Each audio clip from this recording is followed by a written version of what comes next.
Guarantee ଦେଉଛି ପରିସ୍ରା କରିଦିଅନ୍ତୁ, ସେ ନାରୀ 5 ମିନିଟ୍ରେ ପାଖକୁ ଆସିବ, ଯାହା ଚାହିଁବେ ତାହା କରିବ।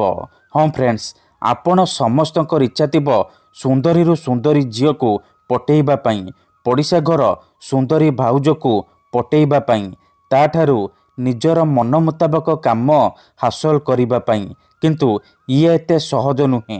ଏଥିପାଇଁ ଆମର ତନ୍ତ୍ରଶାସ୍ତ୍ରରୁ ମୁଁ ଆଜି ଆପଣଙ୍କ ପାଇଁ ଏମିତି ଏକ ସହଜ ଘରୋଇ ବଶୀକରଣ ନେଇ ଆସିଛି, ଯାହାକୁ ଆପଣ କରିଦେଲେ ସୁନ୍ଦରୀରୁ ସୁନ୍ଦରୀ ଝିଅ ବା ସୁନ୍ଦରୀ ପଡ଼ିଶା ଘର ଭାଉଜକୁ ଅତି ସହଜରେ ପଟେଇ ପାରିବେ, ତାଠାରୁ ନିଜର ମନ ମୁତାବକ କାମ ହାସଲ କରିପାରିବେ।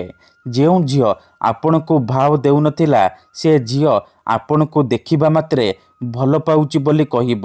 ଯେଉଁ ବିବାହିତା ନାରୀ ବା ପଡ଼ିଶା ଘର ଭାଉଜ ଆପଣଙ୍କୁ ଅଣଦେଖା କରୁଥିଲା, ସିଏ ରାତି ଦିନ ଫୋନ୍ କରିବ, ଘରକୁ ଡାକିବ, ଯାହା ଚାହିଁବେ ତାହା କରିବ। ଏହି ବଶୀକରଣ କରିବା ସବୁଠାରୁ ସହଜ। ଏହାକୁ କରିବା ପାଇଁ ଆପଣଙ୍କୁ କୌଣସି ପ୍ରକାର ମନ୍ତ୍ରତନ୍ତ୍ର କରିବାକୁ ପଡ଼ିବନି କିମ୍ବା କିଛି ବି ପଇସା ଖର୍ଚ୍ଚ କରିବାକୁ ପଡ଼ିବନି। କେବଳ ପରିସ୍ରା କରିବାର ଅଛି। ତାପରେ ଦେଖିବେ ଚମତ୍କାର। ଯେମିତି ଆପଣ ପରିସ୍ରା କରିବେ, ସେପଟେ ସେ ଝିଅ ବା ନାରୀ ବିଚଳିତ ହୋଇ ଉଠିବ, ଆପଣଙ୍କ ଆଡ଼କୁ ଆକର୍ଷିତ ହେବାକୁ ଲାଗିବ। ଯେପର୍ଯ୍ୟନ୍ତ ଆପଣଙ୍କ ପାଖକୁ ଆସିନି, ଆପଣଙ୍କ ସହିତ ସମ୍ପର୍କ ରଖିନି, ସେ ଖାଲି ଛଟପଟ ହେବ। ନମସ୍କାର ଫ୍ରେଣ୍ଡସ୍, ଓଡ଼ିଆ ଫଣ୍ଡା ଚ୍ୟାନେଲକୁ ଆପଣମାନଙ୍କୁ ସ୍ୱାଗତ। ଆପଣ ସମସ୍ତେ କେଉଁ ନା କେଉଁ ଝିଅକୁ ମନେ ମନେ ଭଲ ପାଉଥିବେ। ତା ପଛରେ ଗୋଡ଼େଇ ଗୋଡ଼େଇ ସବୁ ସମୟ ସାରି ସାରିଲେଣି, କିନ୍ତୁ ସେ ଝିଅ ପଟୁନି। ଯଦି ଆପଣ ଏହିପରି ପରିସ୍ଥିତିରେ ପଡ଼ିଛନ୍ତି, ତେବେ ମୋ କଥା ମାନି ଆଜି ପରିସ୍ରା କରିଦିଅନ୍ତୁ। ଗ୍ୟାରେଣ୍ଟି ଦେଉଛି ସେ ଝିଅ ଆପଣଙ୍କୁ ଦେଖିବା ମାତ୍ରେ ନିଜେ ଆସି ଆପଣଙ୍କ ସହିତ କଥା ହେବ, ଆପଣଙ୍କୁ ଭଲ ପାଉଛି ବୋଲି କହିବ। ଏହି ବଶୀକରଣ ସାହାଯ୍ୟରେ ଆପଣ ନିଜ ଶତ୍ରୁକୁ ମଧ୍ୟ ହାତ ମୁଠାରେ ରଖିପାରିବେ, ତାଠାରୁ ନିଜର ମନ ମୁତାବକ କାମ ହାସଲ କରିପାରିବେ।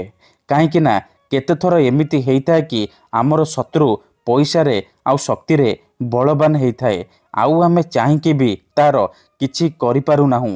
ଏହିପରି ପରିସ୍ଥିତିରେ ଆପଣ ବଶୀକରଣ କରିପାରିବେ। ଠିକ୍ ଅଛି, ନିଜ ଶତ୍ରୁକୁ ହାତ ମୁଠାରେ ରଖିପାରିବେ, ସୁନ୍ଦରୀରୁ ସୁନ୍ଦରୀ ଝିଅକୁ ପଟେଇ ପାରିବେ। ତେଣୁ ଭିଡ଼ିଓଟି ଆପଣ ଧ୍ୟାନ ସହିତ ଦେଖନ୍ତୁ, ପ୍ରୟୋଗ ବିଧିକୁ ଠିକ୍ ଭାବରେ ଶିଖନ୍ତୁ, ତାପରେ ଆପଣ ଏହି ବଶୀକରଣ କରିବା ପାଇଁ ଯିବେ। କାହିଁକି ନା ଅଧାରୁ ଛାଡ଼ିକି ପଳେଇଲେ କିମ୍ବା କାଟି କାଟି ଦେଖିଲେ ଆପଣ କିଛି ବି ବୁଝିପାରିବେନି।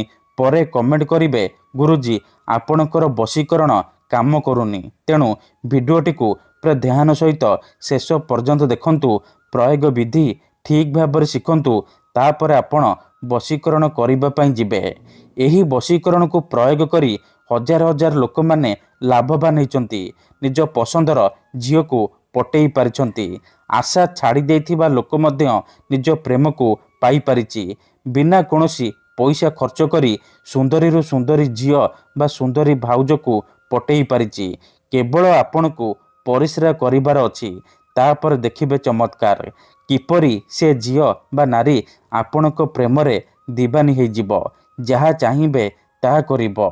ତେବେ ଏହି ବଶୀକରଣ ଆପଣ କିପରି କରିବେ, କେମିତି କରିବେ, ଏହାର ପ୍ରୟୋଗ ବିଧି କ'ଣ, ଚାଲନ୍ତୁ ଜାଣିବା।